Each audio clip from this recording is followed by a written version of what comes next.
Sachez que le diable nous attend au tournant. Il va tout faire pour nous embellir le haram et enlaidir le halal. Mais il va toucher qui? Que les personnes faibles. Comment faire pour nous prémunir de cet ennemi? Awalan, numéro 1, al-istighfar. La demande de pardon. Le fait de multiplier la demande de pardon. L'imam Ahmed a rapporté dans son Musnad ce hadith-là, Wallahi al-Azim, il est exceptionnel. Selon Abu Sa'id al-Khudri, le prophète sallallahu alayhi wa sallam a dit, le diable a dit à Allah, écoutez bien, hein, par ta puissance et ta majesté, je les égarerai tant que leur âme est dans leur corps. Regardez le diable, hein. Par ta puissance, il dit à Allah, et ta majesté, je les égarerai tant que leur âme est dans leur corps. Puis Allah lui a dit, par ma puissance et ma majesté, je leur pardonnerai tant qu'ils me demandent pardon. Allahu Akbar. Wallahi, c'est magnifique. Donc la demande de pardon. 2, al-isti'adha. Le fait de demander la protection auprès d'Allah contre le diable et de son mal. Le fait de dire, a'udhu billahi minash shaytanir rajim. D'accord? Et si jamais le diable t'incite à faire le mal, cherche refuge auprès d'Allah contre le diable, car Allah entend et c'est tout. Et si jamais le diable t'incite à faire le mal, cherche refuge auprès d'Allah, car il entend et c'est tout. 3, al-mu'awwidhat, la récitation des 3 dernières sourates, al-ikhlas, al-falaq et al-nas. D'accord? Également, ayat al-kursi.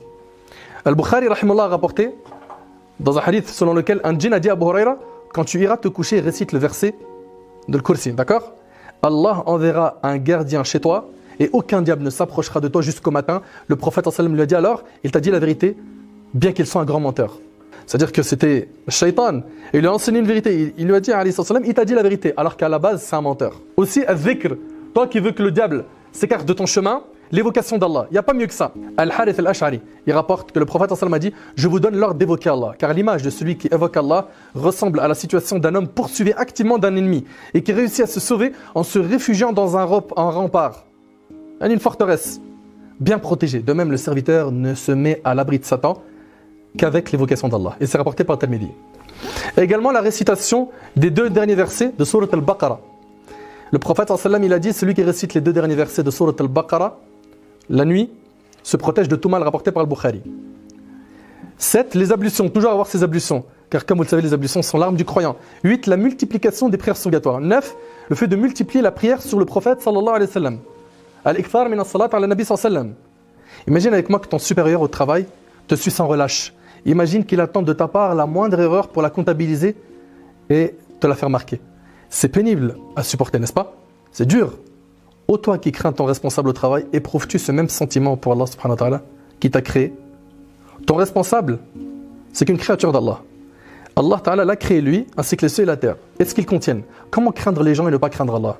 Donc toute personne qui a mangé le haram, qui a délaissé la prière, qui a baissé les bras et qui a arrêté de craindre Allah, que ces personnes-là reviennent vers Allah très rapidement.